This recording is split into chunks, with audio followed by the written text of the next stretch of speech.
Blue is a different trail, but I think there was blue before this blue, you know? And the orange ribbons are another trail to somewhere else on one of the sheets. Wait, let's look where we came from. Yeah, I see where it came from. Here's where we came from. And then we're going this way. Behind Chloe, I can actually see the plane crash from where I'm standing right now through the trees. So the sad part about this plane crash, Everybody died? everybody died. I believe it was one pilot and one passenger.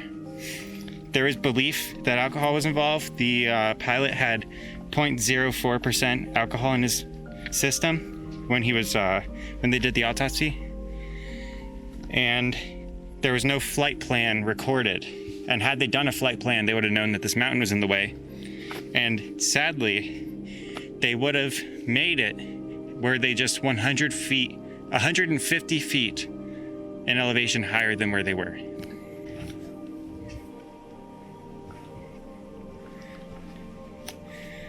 There's obviously an elevation change here, illustrated by Chloe, who's behind a tree, right when I decide to pan. There's the wing. I'm not sure exactly what type of airplane this is. I'll put it in text if I'm not lazy, or in the comments, pinned comment. Here, of course, is the airplane. And you'll notice all the furniture is gone. The engines are gone. That was all scrapped. That was all removed and used for scrap. I hate that they like drew on the plane. Yeah, there's a little bit of spray paint on it. Aw, Andy and Zoe forever. Aww.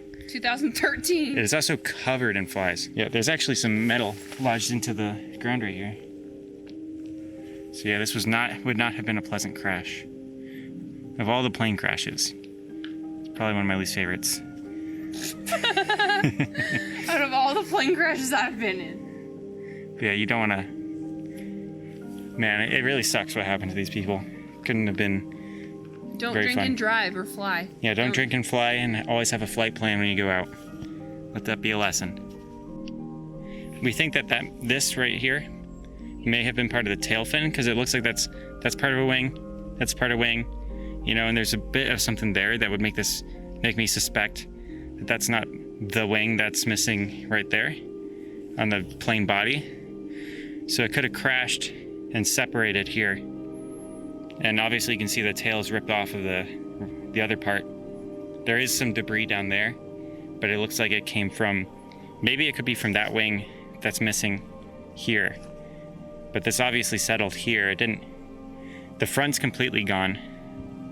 And it looks like just remnants of the cockpit are there. They were in clouds. They must have been in the clouds at the time. Yeah. You know, the only excuse for it. So they wouldn't have seen it until the last second. But they were also intoxicated too. Well, one of them was. We only know that the pilot was. The pilot was intoxicated? And there's so many people that live in this area as well, you know, that it's kind of fortunate that it was only them, you know, as sad as it is that anybody died. It's lucky that the plane didn't go down somewhere more inhabited. Yeah, this is a place where people hike, for sure. There's a parking lot just over that would have been built during the time, yeah, long before that the crash happened. So if it went down there, you know, it's a popular tourist spot. On cloudy days, I'm sure many people go there because it looks beautiful. Unfortunately, and fortunately, this is where it went down. Now, the plane crash was shortly removed after me and Chloe went to visit it, and it was sitting there for like well over 40 years before they decided to remove it. The reasoning they gave for removing it was that it was too dangerous for people to be going there, and so many people seem to have been starting to head that way recently that they just got rid of it. And, you know, it's kind of a stroke of luck that me and Chloe managed to get there before they removed it. But it's also kind of unfortunate because it's an interesting piece of history, though I can kind of sympathize with the concerns over the dangers of the hike. I mean, it's the most me and Chloe ever packed for a hike.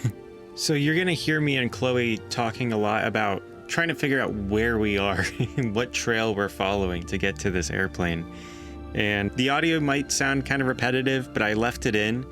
It's just capturing the audio, you know, of our discussion over the time that we were going through the woods trying to navigate. And I just figured I'd leave it in, even if it's a little repetitive, because it kind of, you know, tells the story of our hike through the woods trying to find this airplane. What'd you think of that knob, Chloe? You know, the knobs are always my favorite. We all love knobs. They're all our favorites. And now we're going down the rugged trail. Hopefully, you know, the right trail. Either way, we're venturing deep into this knobs bush. Why? We're in the bush, Chloe. Looks like we're about to fight an evil boss somewhere. Yeah, we've entered Narnia. And it looks eerily too natural. Almost fakely natural. I feel like if I try to like go past this, it's like I'm gonna hit the simulation wall. Yeah. The thing that's weirdest about it is that we're like this is straight ahead. That's down, like at a steep angle. So we are. It's a simulation. Yeah, we're like straight up facing the tops of the trees right now.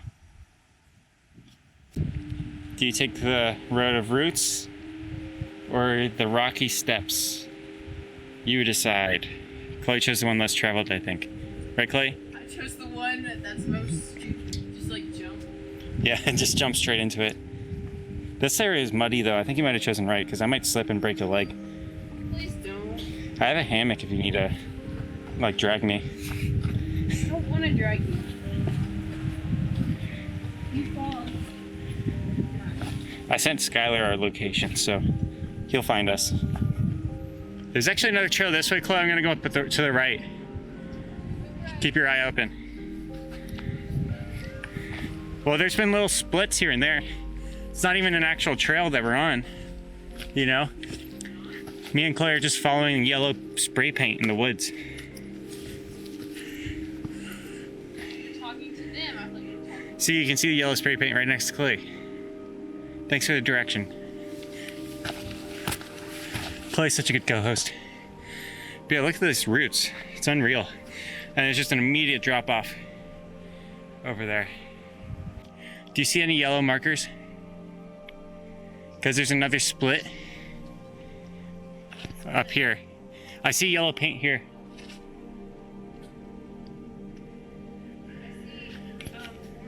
Yeah, I don't think the orange ribbons are actually a trail. What are they? Just other markers. They're probably to help people from getting completely lost.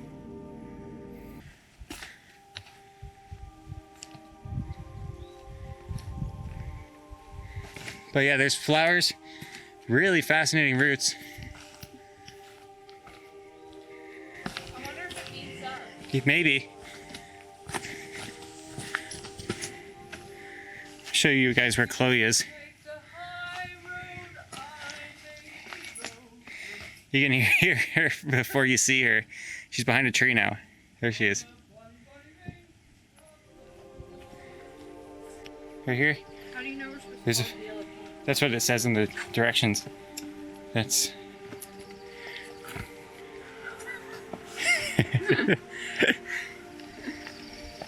This yellow paint.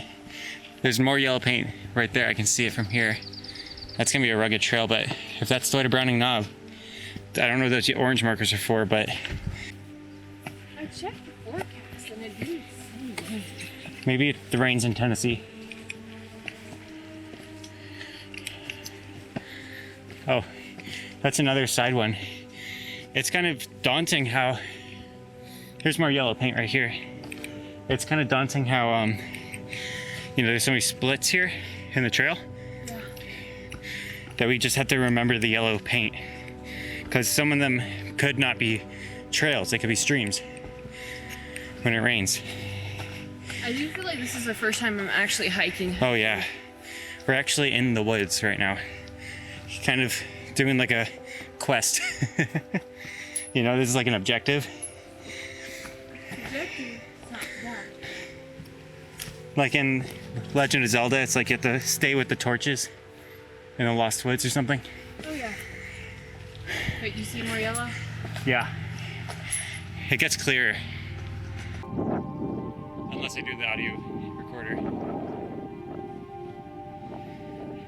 says that way. What's that way?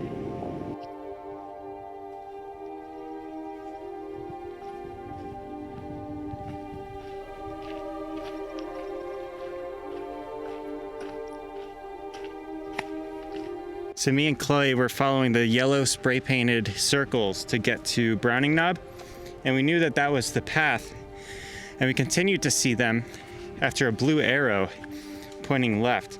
So we were like, all right, let's keep going.